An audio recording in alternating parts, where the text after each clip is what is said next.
Welcome to another series of Architects Talk with Kalebodur, and we have a very special guest today, Spela Videcnik. Did I pronounce it? Yeah, very well. Not bad. Yeah, not bad.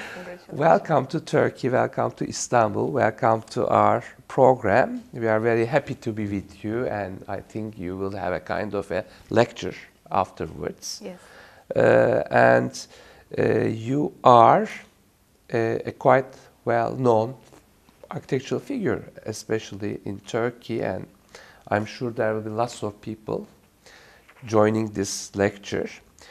You are coming from actually Ljubljana, and it is a special location with relation to modern architecture somewhat.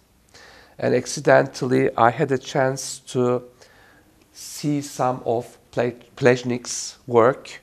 I've been there, and it was very inspiring, and you mentioned that you were inspired from his work.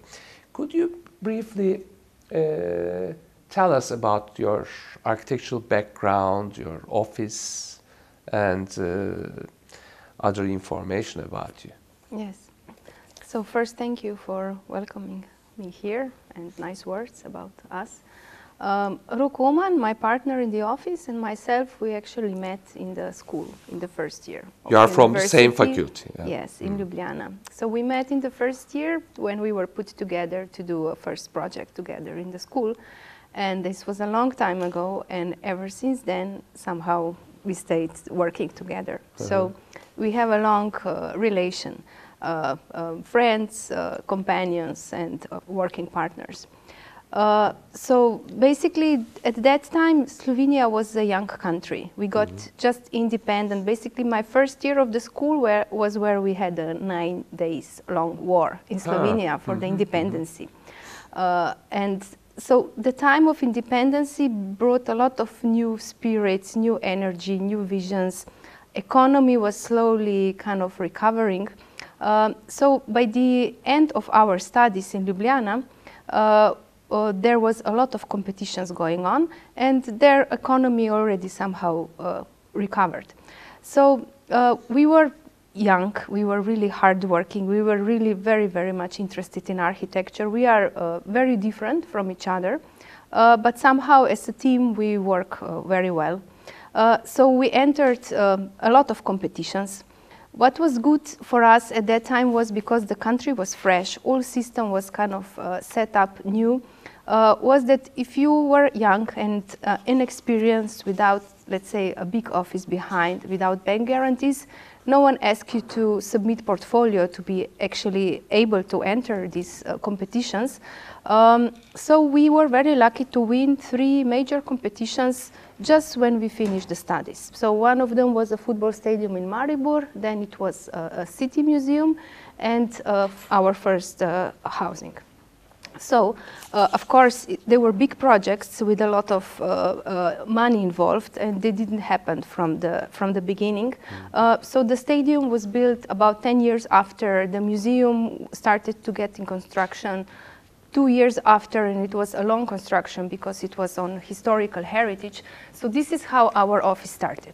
Even if our start in this STEM was quite successful, we somehow felt we needed to study more. We were not satisfied with the level of, let's say, our education and challenges we wanted to achieve and curiosity, so we looked abroad, and we chose AA in London. I was very happy to receive quite a Bedford good funding. Square. Yes, Bedford Square.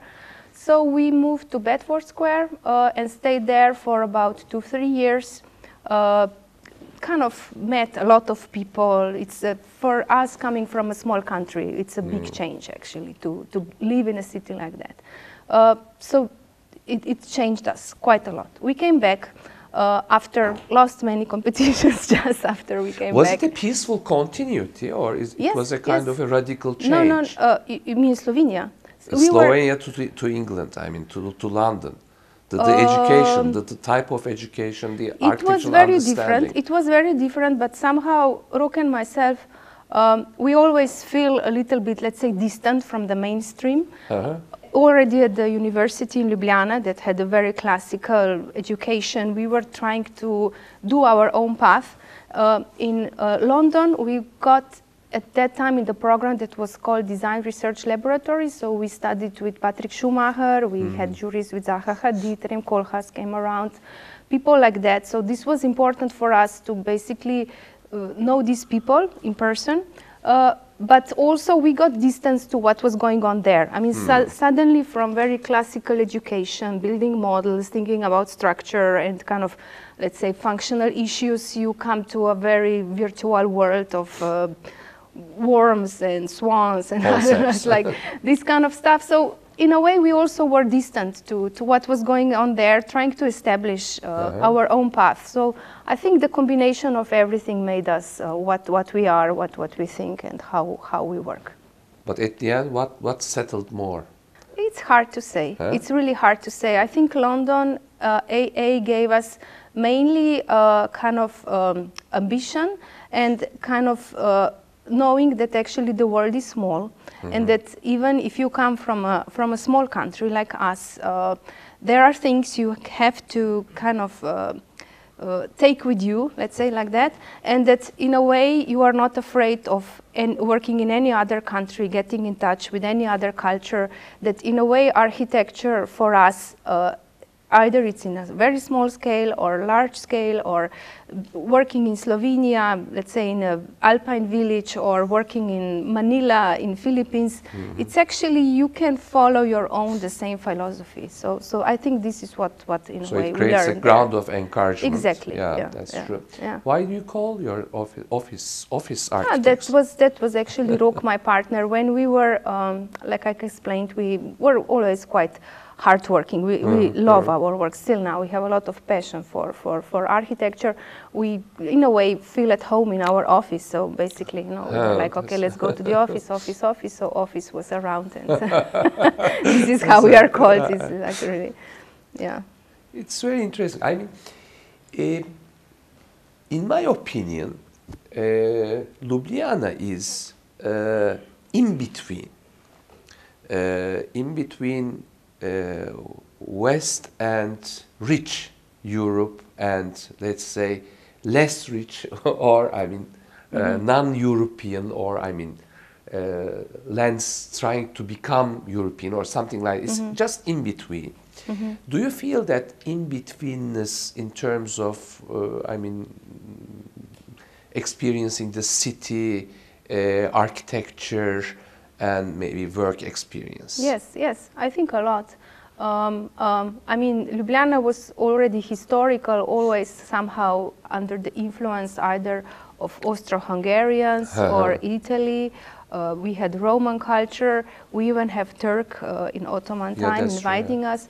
We have quite strong Balkan influence as well, mainly in the time of Yugoslavia. So in a way, we were always in a mix of all these different cultures. So basically food, the way of thinking, our emotions, and also kind of hard-working part that I think we have mainly, let's say, from the Austrian or northern part, makes us how we are, how we think. So for sure it has a lot of influence. I mean, it's kind of a richness and a kind of an eclectic togetherness of lots of different issues all together, so it may be a kind of a plurality that you can benefit in many ways. But on the other hand, I mean, it may be open to create a kind of a difficulty to get into the mainstream. Is it so? Because I mean, you don't seem unlucky, let me say, because I mean, you have connections with Harvard, and I mean, you have lots of international projects. Is it something related to your work and your position, or is it something that comes from the country? I wouldn't say it's something that comes from the country. I would say that maybe our let's say teenage years and childhood, especially because we lived in Yugoslavia and in the socialistic system where things were more difficult to get. it was not, let's say, easy life in one way. In one way, maybe it was easier than struggling, you know, true, let's yes. say in a very rude capitalistic way. But on the other hand, we really had to kind of find our own ways to survive well. So this is, I think, what made us different. Like, for example, today we teach around, we're teaching at Harvard, we teach at the AA and so on, and then you look at the students having really brought everything in front of them. They have amazing possibilities, libraries, workshops, very good teachers, and so on and so on. But somehow, maybe you feel, you know, it makes them too comfortable. So in a way, kind of struggling that we had to go through to actually really know something made us fighters and made us what we are. And I think this is something that we brought I think with so. us. That was something, because it is just a kind of a transition period. Yes. Yes. What you are Yes. witnessing is, I mean, you have been raised in one country and then it became something else, and then you practice in that country, but you still have the accumulation of the other culture, etc. You yes. can see it in Germany, in Berlin, for example. Like, when they take the wall out, I mean, suddenly two different cities clashed. Emerged, I mean, very similar. I mean, but still, I mean, you can feel the significant differences and traces of different cultures coming together. Lately, we talk a lot in the office, and it is important for us, a kind of identity. I don't know if I should call it national identity, or in a way trying local identity. Yes, maybe. local, because the world is becoming so much the same. That's true. And you know, with internet and Instagram and all this kind of social, you know, media and stuff like that, things are so easy and becoming so much the same. So basically, in a way, I would say lately we try to research what we are, where we come from, what is actually making us different from anyone else, and trying to also try to establish that in our architectural language.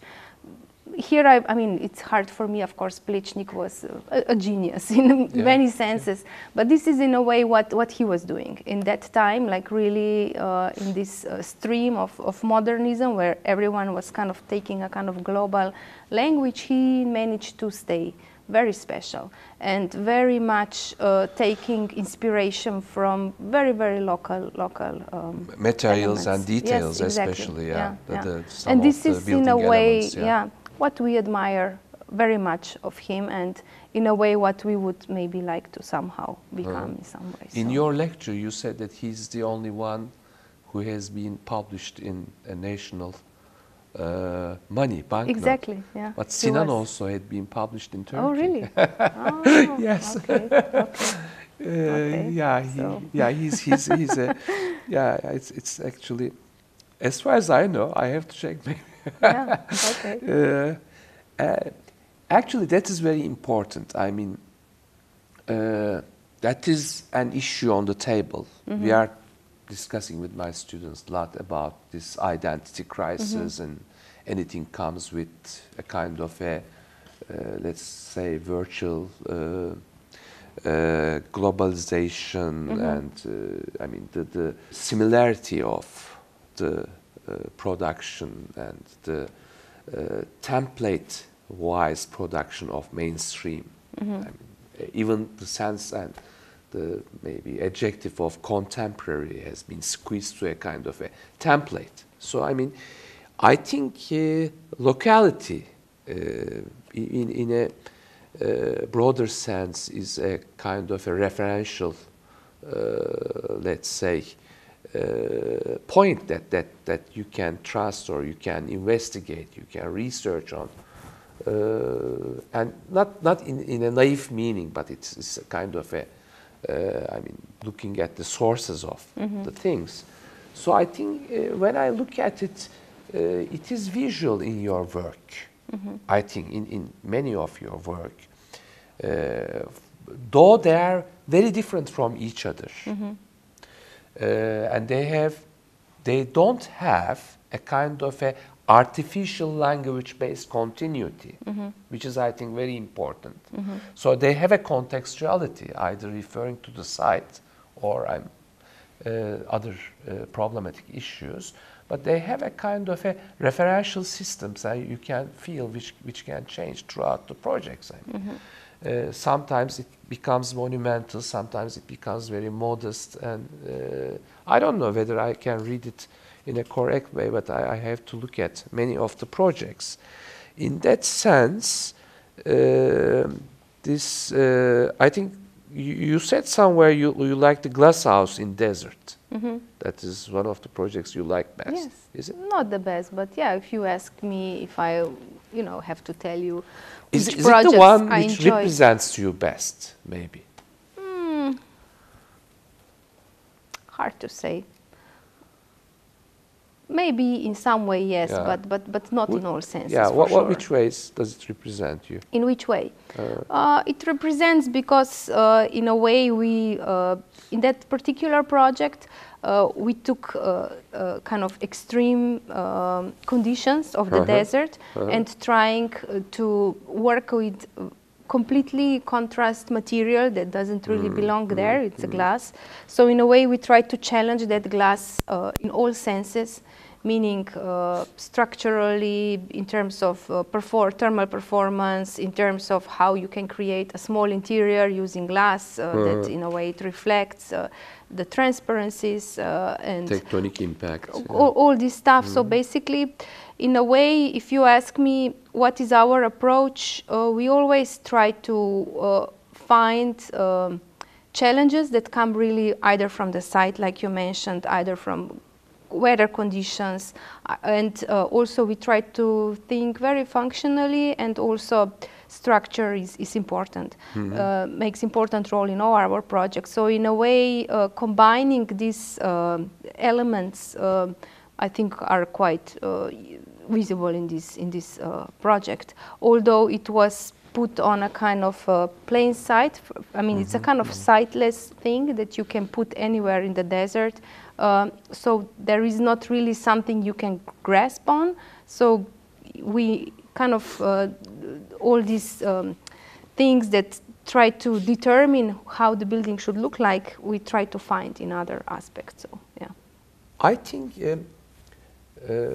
if we go back to this mainstream and contemporary architecture, there is a tendency to wrap the building with a kind of a cladding where, I mean, the tectonic body blurs into the facade, so you cannot feel what is the structure and how the building came out of something, what are the referentials. So it turns to become an object most of the time. Or, I mean, as a secondary option, it has a kind of a, there are some elements or signs and forms which are very repetitive, which I believe you are not transparent to both tendencies. You still tackle with structure and try to turn it into a kind of an architectural language or expression, I think, which is very valuable and which is very unique. Is it a kind of a correct statement? Yes, I would say so. I mean, we do like to investigate structure. We do always, in each project, basically, we work very close with selected structural engineers from the very first scratches. We choose different structural engineers for different types of projects, like if it's a refurbishment of a historical building, site, or if it's kind of glass house, like we mentioned before, or if we want to achieve some kind of effect of floating, like it was in Space Wheel project, and so on and so on. So we keep very close friends with structural engineers from the beginning, as well. In our teaching, we always invite a structural engineer to be in the studio. Present from the start, because we believe that students should learn to structure. Yes, exactly. So it is important. Yeah, in one of your questionnaire or interview or something, I found it in the web. you say that there is a definition of good architecture where, I mean, interior and exterior are taught together, relationship to other. So, I mean, there is no differentiation between interior and you come to a kind of a conclusion. You do not say it apparently, but you say, I mean, form follows function is still on the table in architecture. Yes, we believe that this is so. Basically, as the way we learned architecture in the school was very traditional. So basically, you have a program, you make a catalog of spaces, you try to put them together in some kind of relation that creates space, connections, and so on and so on, and then you challenge that until it becomes like a very complex interior, and that somehow reflects from the exterior. So it's a kind of simple. So the way we work is still like that, but we do like to play with many different possibilities. Like normally, if we do a project, a competition, we always try, let's say, 10, 20 variations at the start. It's almost never it happens that we do something and then it becomes something and then it goes. We try different options, different relations, different combining in a different way. We work in 3D, both model, physical model and the computer model. And then at some point we try to select the path to go. So in a way we do like to play with the How many people forums. are working in there? We were never a big office. We are somehow between around, let's say, 15 people. If we have more work, we go up to 20, but never more. If we have less work, like 10, 8, something like that. But somehow we always manage to do big scale projects also with not too many people. And how does the office work?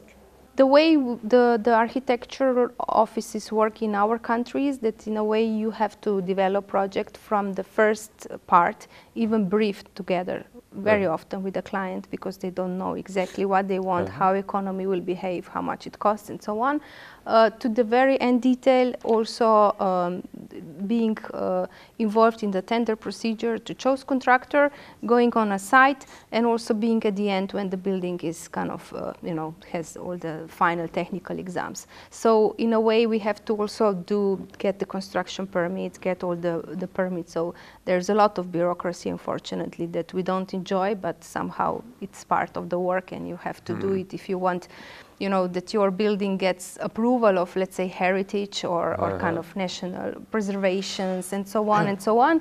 You have to, build arguments, fight for your project. It's not easy. It's very often we crash into dead corners, and then somehow we try to solve it anyway.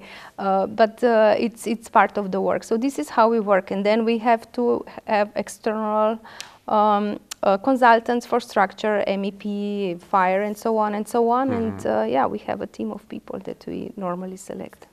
What about you are often, I mean, but in different contexts, referring to this Bauhaus issue. How do you attach yourself to the Bauhaus tradition?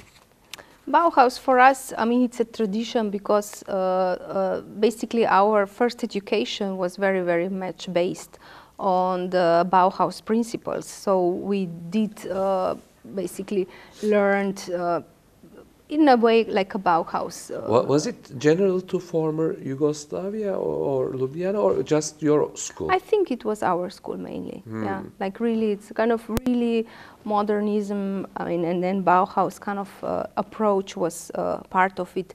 What in a way it's Bauhaus for us as well is, of course, that the work and the education can be combined. Such as Bauhaus school was integrating, fashion and food and kind of industrial design, painting, and so on and so on. I would say that also in our work, in the way we work, we enjoy all these kind of different activities or different integrating exactly together. So in a way, maybe this is what Bauhaus for us represents. But in a way also it represents, because Videcnik was working at that time and he was very, very different from that. It also represents that in a way, even if you are integrated in a kind of, let's say, mainstream, as it was there in, let's say, in that part of Europe, you can think different. So was he alone, or I mean, there were some other architects? No, he was alone. The way things were happening in Slovenia at that time, he was educated in Vienna. So his first work is in Vienna, in Prague. And then one of his, let's say, competitors, it was called Vurnik, he worked in a very different way, decided to establish School of Architecture in Ljubljana, and he invited Videcnik to come and teach with him together. So this is how he came. And then he made a very good relation with the mayor at that time in Ljubljana. His name was Hribar. And Hribar involved him in all city projects, from very small, just maybe one step somewhere, to kind of big planning of the whole urban kind of new way, kind of houses that never were really built, like the parliament and some kind of on a castle. He made some kind of visionary buildings and so on and so on. And then, of course, churches, kind of urbanistic design, small-scale objects, the library, and all this kind of stuff came together. So that's why, in a way, with this relationship with the mayor, he became a kind of city architect. City architect, yes. And this is how Ljubljana was formed, under very huge influence of his work. Yeah, I can see that. How do you see, I mean, now the position of all these similar geographies like Slovenia in terms of contemporary architecture?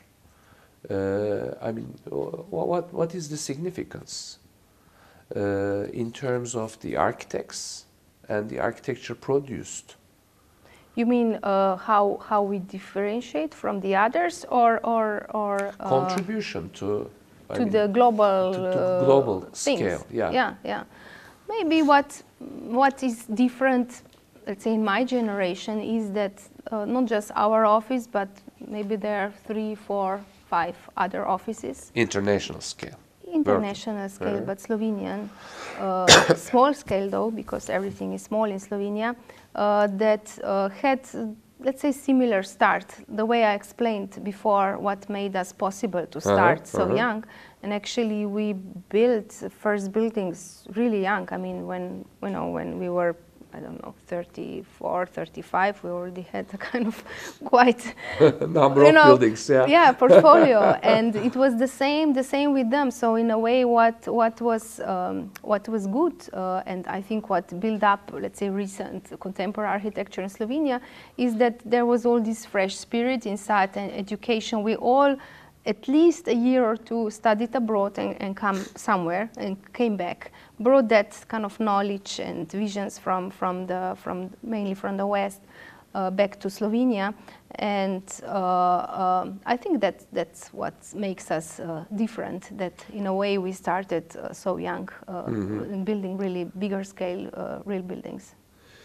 What about global architecture? And how do you see whatever is happening now on the table? Yeah, of course. I mean, mainly through teaching, we have a lot of, let's say, close relation with what is going on in Asia, in China, in the States, and so on. Teaching, Dubai, Abu Dhabi. Yeah, maybe that a little bit less. Turkic but geographies. Yeah, basically, teaching at Harvard made us, get closer, let's say, also to Asia and, of course, to the States, and kind of bigger scale cities like I mentioned before, Manila, Kuala Lumpur. So we worked with students in those big scale cities trying to find problems and solutions in the cities that in a way almost seem impossible to solve, because of the pollution, because of too many people, too much density, social inequalities, climate change, like all these kind of things are going on there. But in a way, what we always try to think is not, you go somewhere and you try to see and think and work the way the work is being done there, but in a way you try to come back and see, okay, how do I approach from my own perspective, coming from my, and this is, from let's say from the country as we are, from the traditions, from the knowledge that we have traditionally, and this is in a way what we try to teach those students, mainly coming from Asia, China, that in a way they should appreciate their culture and not copying from Instagram and Pinterest and, like doing kind of, let's say, Pinterest style very architecture. Difficult target for them. Very difficult. It's very difficult for them. Mainly there is a big problem of trying to be super fast and instant and not starting to think, let's say, in a terms of like what are in terms of the task that they have, but really taking images, trying to put them together somehow. So trying to think conceptually from the start, this is the main stuff we try to teach them, and trying to basically take things from their own culture. Yeah. And being proud of them, and that's what we believe it's important. So. In the last 15 or 20 years, in Shenzhen, China, the number of high-rise buildings is more than all high-rise buildings built in America throughout the history. The instant and rapid, and you can see, how things are happening in a very accelerated way, and so I think there is an artificial model which is copied all around the world and which is legitimated under the label of a sense of contemporariness. So it's very difficult to fight with it, but I think it's... No, it is, but I was in Shenzhen in March, and actually I was curious how the city works. Shenzhen, Hong Kong, it's like very close cities. Very close. Very different. Very different. Yeah. Hong Kong with the very nice topography, the vegetation, the high peaks, the sea, and all this culture. And, and then China and UK and, everything inside. It's really extremely interesting hub for me. I love Hong Kong in many ways. And then Shenzhen, you just are there basically in half an hour, completely different story. So a plane with no center, in a way, a city, of course, without a soul in some way, that's true. Like a big shopping mall, like just big scale kind of mall area from some kind of periphery of any city. So basically, that's then the problem of these cities. At least I would say they managed to insert green in the city. So that was for me a surprise. But China went through a very instant and speed development, but maybe there will be something now that they can bring back. Turkey, are you familiar? I cannot comment so much because I am not familiar, of course. Have you been here before? Long time ago. Like in the countryside, really long, like as a teenage girl with my father. In Istanbul? Not Istanbul. We went to Antalya and then Cappadocia. He's a doctor, so he had some kind of congress, and I was accompanying him, and then I was going around. So I remember that time I was really interested, like even in history and antique and so on. I remember areas with archaeological ruins and goats going around, and I loved it. I guess it's not like that anymore. I mean, your country has so much diversity, I think, That's in true, many yes. sense that I love it, so, yeah. And this is the first time you're in Istanbul. No, but every time I was very short. Very short, Yeah, okay. yeah. So it's always basically between the flight in a way. Is there any thing that you want to add to what I have asked already, or some suggestions for the young architects who are going to listen this interview? Yeah, I think I mentioned, I mean, what I believe it's important is that you try to think what you are and what made you what you are, and try to express that in your work and in your vision. Try to be different and be honest to everything, meaning materials, function, structure, you know. Yes, of course, using Pinterest, Instagram, and all the social media to basically know what's going on, but more as a kind of challenge for you to get better, and not as a kind of instant copying. So that's my say. And of course, architecture, it's a hard profession. It's a lot of work, a lot of sleepless nights, a lot That's of true, competition yes. being lost, and so on. But still, I think it's one of the most beautiful things you can imagine to be. So. There was actually, I was going to ask one thing and I forgot it. There is one housing project that you recently realized, and you were saying that it was open to alterations and change in time. It has a kind of a flexibility. Yeah. So yeah. that, I mean, it was kind of a modular facade with lots yeah. of halls and balconies that in people it. can change. And people can change it within time. Yes. So it is, I think, a very interesting idea in both meanings. I mean, it's a kind of a new understanding of maybe housing, but at the same time, architects most of the time doesn't want to other people to touch their buildings. Yes, yeah. Though you say, I mean, they have to come us to make the changes. Yeah. What about that project? That seems very interesting. Is this something realized? Yeah, sure. It's realized, and it's kind of keep on being changed a little bit. But this is how we set it up. It's not, let's say, whatever they want to do with that balcony. It just adds on. It's not. We don't see it as a problem. Of course, there are projects that something like that you cannot imagine to happen, but in a way, doing a housing, especially a social housing like this project was, you know, you are giving a home to some family that changes through time, or maybe sells apartment, gets someone else. They have maybe different needs. They want more open, less open, you know, more balcony, less, you know, someone is like greenery, someone doesn't like it, and so on. So in a way, in that project, we tried to encourage that, what happens through time. I mean, it reminded me the very real case that we are witnessing in Turkey, for example, because people are continuously changing their buildings, houses. They are making additions. Yeah. Most of the time without asking to Illegal. the architect. I mean, it's a kind of a living structure. Exactly. You can look at it in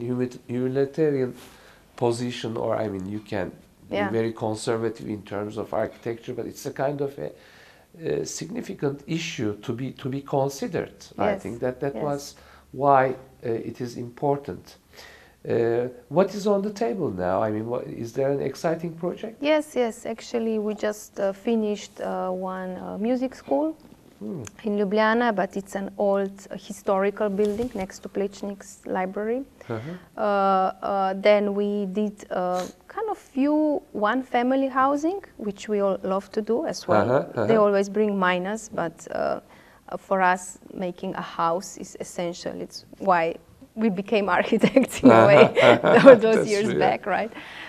So we did several houses, very different from each other, different materials, very different families, different budgets, and so on and so on, that are finished now. And currently, I would say, if I mention maybe 2 or 3 projects that we have on the table, we are doing 2 hotels in the Alpine area of Slovenia, made of wood, and it's a beautiful area of a national park, and we love Alpine architecture, so it's something we enjoy, everyone in the office. And then maybe the other thing that we are doing that is worth to mention is a Videcnik, it's called Iron Building, the narrow building he built close to the market. We are doing a refurbishment of an apartment in that building. Is it the one with main the apartment, arches? It has arches, it has a glass house at the Glass end. house at the end, yeah. And it's great to do it. We study him very deeply, all the details. Basically, some of the doors, windows, elements are preserved. So we study that deeply, and we try to kind of furnish that building with our approach. So it's a kind of office Videcnik collab, let's call it. That's very and nice. It's a small project, but we enjoy it very, very much. So maybe this There was is also to be really mentioned. a tin hotel on the top of a mountain, which was Yes. structured with the cables and Yeah, things. yeah. Is it a realized Yeah, project? sure. Yeah, that's built. We do. That's part of our kind of research we do, which I will explain also today. It's It's a research of small shelters in extreme environments, creating different interiors and structures and shapes, and trying to see how they behave through time, thermally, functionally, and so on and so on. So this is our free work. We find sponsors, we find site, we collaborate with Slovenian army to bring it up. So in a way, it's our, let's say, research. Yeah. Thank you very much for being with us. It was a pleasure. Yeah, thank you. So hope to see you more frequently in Turkey. okay, thank you.